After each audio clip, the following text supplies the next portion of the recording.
युधिष्ठिर ने पूछा, वासुदेव, आषाढ़ के कृष्ण पक्ष में जो एकादशी होती है उसका क्या नाम है? कृपया उसका वर्णन कीजिए।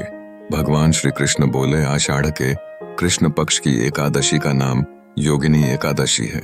आषाढ़ माह की कृष्ण पक्ष की एकादशी तिथि को योगिनी एकादशी का व्रत रखा जाता है। इस बार यह व्रत 22 जून को है।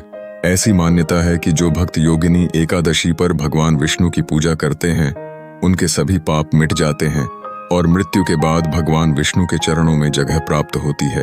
व्रत और पूजा के अलावा योगिनी एकादशी पर हेममाली से जुड़ी यह कथा जरूर सुननी चाहिए। कैसे एकादशी के प्रभाव से वह कोढ़ से मुक्त हुआ। युधिष्ठिर ने पूछा, वासुदेव, आषाढ़ के कृष्ण पक्ष में जो एकादशी होती है उसका क्या नाम है? कृपया उसका वर्णन कीजिए। भगवान श्री कृष्ण बोले, श्रेष्ठ, आषाढ़ के कृष्ण पक्ष की एकादशी का नाम योगिनी है। संसार सागर में डूबे हुए प्राणियों के लिए यह सनातन नौका के समान है। यह व्रत राजा कुबेर से जुड़ा है। अलकापुरी में राजाधिराज कुबेर रहते थे। वे सदा भगवान शिव की भक्ति में तत्पर थे। उनके यहाँ हेममाली नाम का एक यक्ष सेवक था जो पूजा के लिए फूल लाया करता था। हेममाली की पत्नी बड़ी सुंदर थी। उसका नाम विशदालाक्षी था।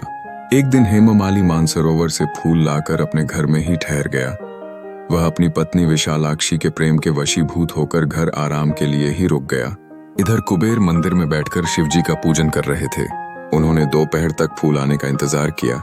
जब पूजा का समय खत्म हो गया तो यक्षराज ने गुस्सा होकर सेवकों से पूछा, हेममाली क्यों नहीं आ रहा है? इस बात का पता तो लगाओ। यक्षों ने कहा, राजन, वह तो पत्नी की कामना में आसक्त हो घर में ही रमण कर रहा है।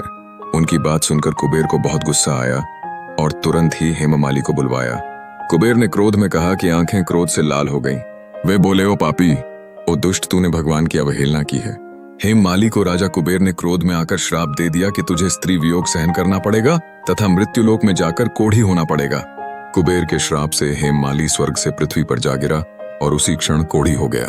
भूख प्यास से दुखी होकर भटकते हुए एक दिन वह मार्कंडेय ऋषि के आश्रम में पहुंचा, परंतु शिव पूजा के प्रभाव से उसकी स्मरण शक्ति लुप्त नहीं थी।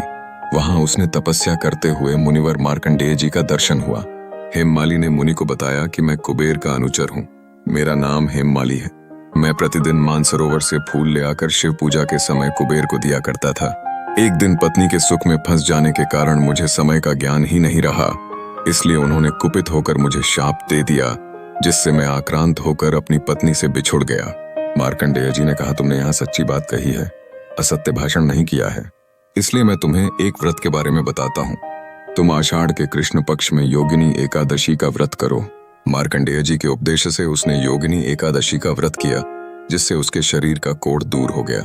इस कथा के पढ़ने और सुनने से मनुष्य सब पापों से मुक्त हो जाता है।